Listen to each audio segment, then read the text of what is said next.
Welcome to Why Such a Fuss, an exciting new channel dedicated to help individuals and businesses to learn more about data protection in a way that is easy and engaging. I'm Christina from CVG Solutions, and I am a fully qualified data protection professional. I am passionate about educating, empowering, and enabling businesses to thrive. Remember to like and subscribe to this channel and help us to spread the word. Data protection is there for a reason.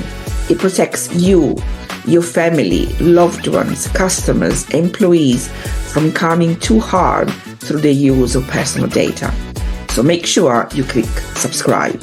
Now, get ready to embark on a journey of growth and knowledge as we dive into the world of data protection. I'm extremely honored to have Tim Turner on my podcast today. For those of you that don't know Tim, he's an absolute legend in the data protection world. Tim runs many training courses under his training consulting 40/20 training.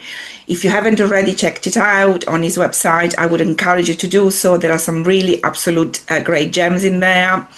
Anyway, Tim, welcome to the show. It's an absolute pleasure to have you. It's a pleasure to be here. Thank you very much for inviting me. Now, we have debated on what we were going to discuss on today on this podcast because there's so much material out there. And so we settled on the latest fine from the Irish regulator of 550,000 euro. So actually, Tim, since it's the subject that you've chosen, over to you. Tell us about it. Thank you very much. Now, this is interesting because I speak to you today from the sort of center of facial recognition. You cannot go to an Asda or a Home Bargains in the Northwest without the eye of the camera staring down at you. And the Home Bargains and other chains have already got facial recognition in them, and this isn't a secret. They're quite open about it, and a trial has also been announced in the Northwest for Asda. And what's interesting about it is that the examples that have come across various regulators aren't the shop-based type things.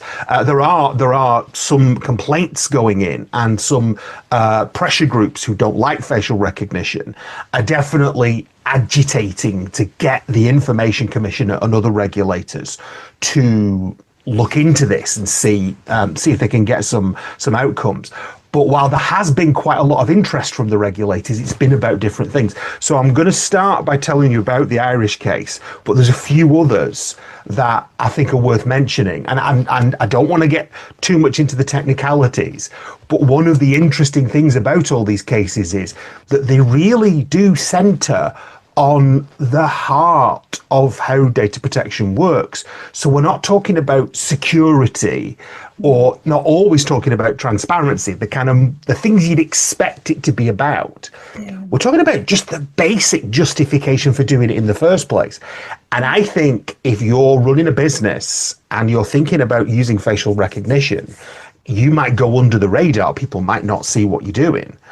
But the fact that companies and governments in this case keep bumping up against such basic questions, I think those people who say that we shouldn't be having facial recognition at all, I think they might have a point, or at least there's evidence on their side that I think people who are thinking about using these technologies should think very carefully about. So, as you've already said, the Irish government has effectively been fined 550,000 euros, but they've also had effectively corrective action put on them. So what happens is there's a public services card which you basically need to have to access various services. And as part of that, there is biometric checks on your face to make sure that you are who you say you are. And this, I want to get the name of it right. This is called SAFE, and it's particularly the Department of Social Protection who are the victims here, and they've introduced this. And obviously, millions of people who need to get access to this card and need it to get access to services are subject to this biometric facial check. Yeah. And The interesting thing about it is, yes, they've been fined for not doing it properly, but Pam, I'm gonna again, I do not want to be accused of misrepresenting what has happened here. I don't want governments coming after me. It says they've been issued with an order requiring them to cease the use of the biometric data until they can identify what's known as a valid lawful basis. And if you're not familiar with data protection, especially its more complicated legal elements, if you want to use personal data, you have to have what's called a lawful basis. And that can be consent. It can be that you need the data for a contract between you and the person. And then especially for government, there's quite a lot of options. They can use the fact that there's a legal obligation. They can use the fact that they've got a power to do something. And I used to work, when I had a 9-to-5 normal job, I used to work for a council. And working in councils is quite straightforward on this kind of area because councils get given loads of powers. There's some things they have to do, but there's a lot of things that either they can choose to do or they can choose how to do them. So if you're working in a council, you're quite used to knowing there's all sorts of bits of legislation that's built up over the years that just allows you to do things. And people don't like this.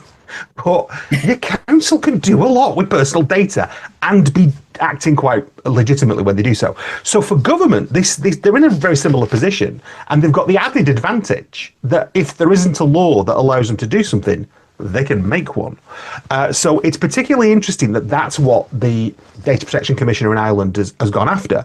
And they've said that they haven't identified a valid lawful basis.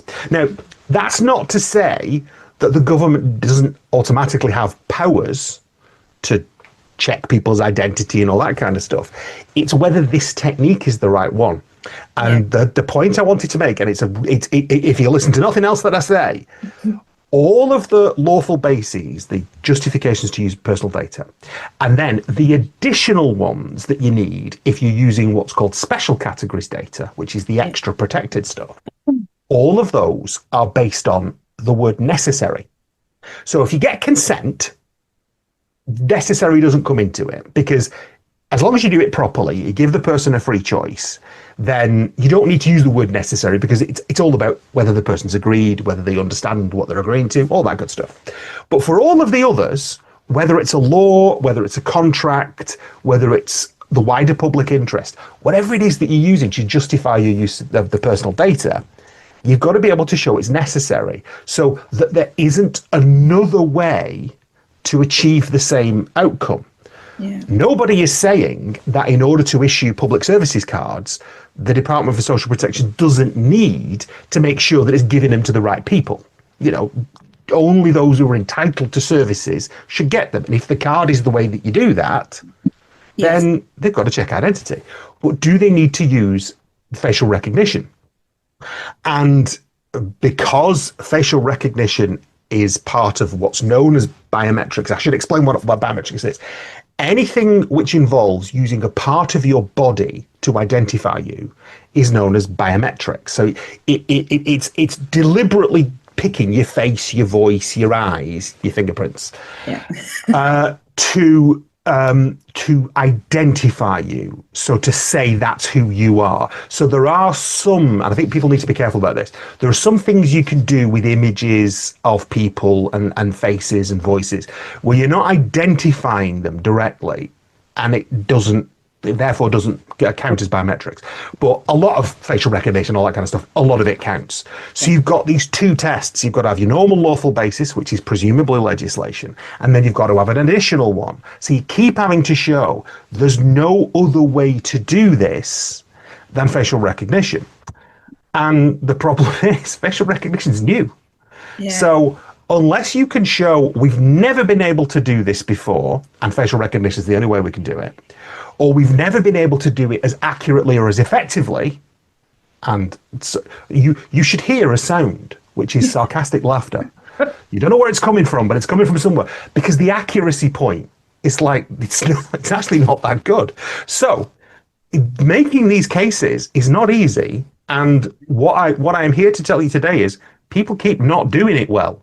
So the Irish government, whatever the detail here, and the problem with the commissioner is they have a habit of saying, here's what we've done and here's why we've done it. And then at some point later on, they reveal more of the detail. And we're talking here when they've revealed some of the detail, but not all of it. But we've got enough to know what the problem is. The problem is the commissioner is not convinced that they have justified using this technology. And it's really interesting, sorry to interrupt him, that in the report from the commissioner actually says that, and I can't remember the exact wording, but basically in a nutshell, they found nothing wrong with the security aspect of the solution, that the solution that they're using, which is safe, it's perfectly valid solution. What the department has failed to do is actually, like you said, the transparency, the necessity, the proportionality, the lawful basis. So everything else of the regulation but security. And I think this is really a wake-up call for any kind of business that is intending or even already using biometric or fingerprinting or CCTV camera to recognize people. That is not enough to have the security. The security is just one aspect. So much more that you need to have in place before you basically switch the button, so to speak. But so I think that this is particularly interesting for businesses out there that, because they keep on focusing on just the security element, and it's more than that. Yes. And you've just explained it very well. So sorry, go ahead, Tim. No. And the thing is, what's interesting about this case is that it's by no means the first time someone's gone after facial recognition and biometrics. And one of the interesting things is the same problem, not exactly the same problem, but versions of the same problem keep coming up. So in 2024, just at the start of 2024, the Information Commissioner took some very rare enforcement action against Serco. And Serco were using, I think, faces and fingerprints both to identify staff clocking in and clocking out.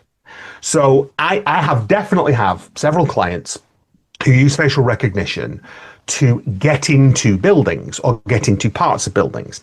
And the reason why they do this is because they have very large sites and they have multiple entrances, and having someone look at you before you come in is disproportionate.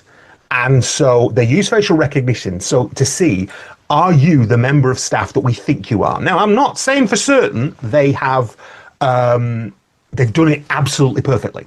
But if you ask them, why are you doing facial recognition rather than the alternatives, which they have considered, they've got an answer for you. Now, if anybody complains to the commissioner or takes them to court, we'll find out whether that's persuasive. But at least they've anticipated that question and they've considered the other options. They've considered what they used to do, which is swipe cards. And I think they've got a decent argument that it's better. Now, Serco are not in that position because they're not talking about getting access to sensitive areas. They're talking about clocking in and clocking out. And so Serco have got to say to the commissioner why, once the commissioner investigated, why it's better to use facial or thumb recognition than other things like fobs or swipe cards to check in and out. And Serco say, well, we've got staff who are swiping each other in, and it's not always accurate. And the commissioner does the thing that I don't think do often enough. They just say, can you show us the evidence of that? Because that's a big part of your case that facial recognition or fingers is better. And they're like, no, it's just, and this is unfair to Serco. But when you read the decision, they just don't have it. They just don't have the evidence. No, because they didn't do. That's a problem. They didn't do an in-depth impact assessment. If they'd done it's just what they reckon. Yes. So we're in a position where the commissioner in Serco is not saying you can't use facial recognition, you can't use fingerprint identification for these kinds of purposes. What they're saying is, you, Serco, can't do it because you haven't done your homework. So it's not exactly the same as the Irish case, but it's the same fundamentals. And I don't want to be too nerdy, but in this process where you need a lawful basis and then a special categories justification, you'd kind of think it would be about the biometrics element, but it isn't. The commissioner doesn't get as far as the biometrics thing. They just say facial recognition is intrusive and disproportionate, so it's not necessary for the purposes you're outlining. Yes. And that's a bit of a blow, I think. Now, the commissioner has done a case involving Clearview, which is an American company who scraped loads of images off the internet, and they found similar things, similar fundamental problems. But Clearview's weird because Clearview do not care about data protection. They only care about making money. They're in America, so they're a bad example. You don't learn from them in a way that you could learn from Serco. But I have here the little punchline to my. I mean, I'm saying this like I've obtained this. Somebody else asked for this, and then somebody else found it. But nevertheless, about 6 years ago, there was a big controversy where there's an area around King's Cross in London, which turns out, like a lot of London, to be physically owned by the private sector. Because not to turn this into a lecture on socialism, but one of the problems with the UK is a lot of it is owned by private hands. So a lot of it's owned by the government, but some of it is owned by the Crown, so the royal family own it. And then a lot of it is owned by various rich toffs. And a lot of London is physically owned by a small number of very rich people. And so they can sell it. They can sell just chunks of London. So you can be walking down a street that you think is the public highway. But it's not. And so effectively owned by the government or the council. But it's not, it's owned by private hands. So anyway, this big area of King's Cross, the first people realised that they weren't actually walking in a public space, they were walking on private property, was when this controversy started. And the owners of this land wanted to use facial recognition. Now, there's a big fuss about it. And if I'm remembering it right, at some point they back down and say, we're not going to do it. But what this document I'm waving around is, somebody made a Freedom of Information request to the Information Commissioner this year, asking, whatever happened to that business with King's Cross? And this is the letter, which the Information Commissioner has released, that they sent to King's Cross Central General Partner Limited, which is what the company's called, basically saying you can't do it. And the point that John Baines, who noticed this, made is, would have been nice in 2021 for us to see this, because a lot of other organisations who were thinking about facial recognition might have learned from it. But what the commissioner says is, this is disproportionate, this is not transparent. I'm not pretending it's exactly the same as Serco or exactly the same as the Irish Commissioner's case, but it's the same themes all the way through. Yes. And so I think you could criticise the Commissioner for a lack of transparency back then. This is still very useful, but it's 4 years after the fact. But we're not in a position where you can say you can't use biometrics, you can't use facial recognition. I don't think that's true. But we're in a position where people keep falling foul of regulators when they try it because they don't do it properly. You've already brought up the issue of the data protection impact assessment, which again is another thing I could have picked out about several of these cases. So I think what every organisation who's thinking about this needs to do is to take this a lot more seriously. And crucially, be transparent. I am literally today, you've prompted me. Every day I go out on my bike and I always like to have somewhere to go. Otherwise I just circle the streets like a lunatic. I'm going to Home Bargains today. I'm not going to go in. Because if you are a reader of The Guardian and the BBC, there's been several cases recently where people have been misidentified as thieves. Yes, one woman was accused of not paying for a toilet roll, and she only knows this because she went to a Home Bargains and they barred her from going in. And there's another one where a woman is suing Home Bargains, and I'm possibly FaceWatch, I can't remember, but she's definitely taking action because again, she says she was falsely accused of stealing like a 40p pack of paracetamol. So I'm going to Home Bargains purely because I want to see, does my local branch have anything outside? And the problem is, if they're not using FaceWatch, they're not going to have a sign. Yes. Which is totally fine. If they're not using it, they won't have a sign. If they have a sign, I'm interested to see how prominent it is, because the average user of these stores absolutely will expect there to be CCTV. And even if the signage is bad, you're going to know that's true. But I think it's interesting to see who's adopting it. And if these are isolated cases and they work out how they happen, and I have to be fair, it does sound like it's bad decisions made by people rather than a flaw in the technology. A bit like you were saying about the Irish government. It's not that the system is completely faulty, it's that it's used by people and people's decisions affect it. But I think the issue of transparency is one thing, but the considering of alternatives, the carrying out of impact assessment, there's so many things that an organisation who wants to adopt this needs to think about. FaceWatch is prevalent in shops across the UK now. And I think we all need to think carefully, and the shops need to think carefully about whether they want to adopt it in the first place, but if they do, whether it's fair and proportionate and whether it's being used accurately. And speaking purely for myself, I'm not going to go into a shop that's got facial recognition. And I'm not advising anybody else. I'm not giving an opinion about that. It's up to you. But I think this technology is going to be used more widely and people need to take that seriously. Yes, I agree. But I also saw on social media a reel about in Wales, where at the Welsh football ground, where there were cameras absolutely everywhere.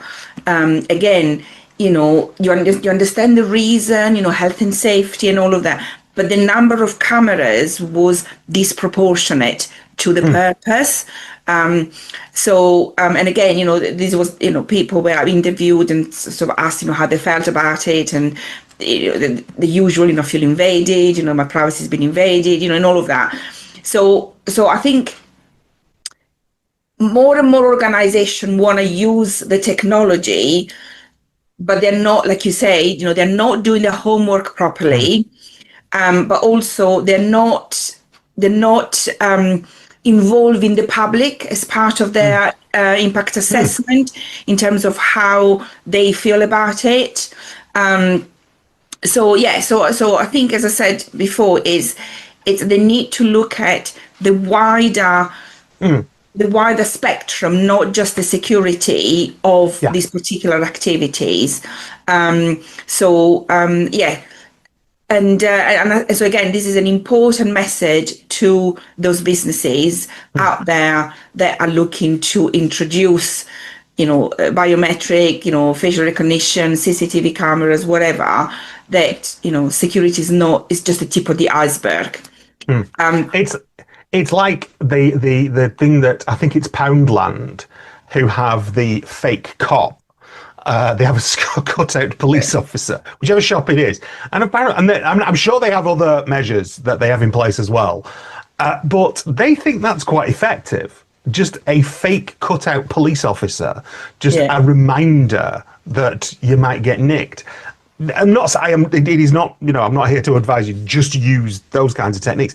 But there are alternatives, and I think it's like with everything new and shiny. You don't adopt it because it's new and shiny. You adopt it because it's better than the alternatives. And that decision about is it better than the alternatives is one you need to take very seriously. Yes. And you need to prove that it is better than the alternative. Have you tested it? Have you tested the alternative? Do you know what I mean?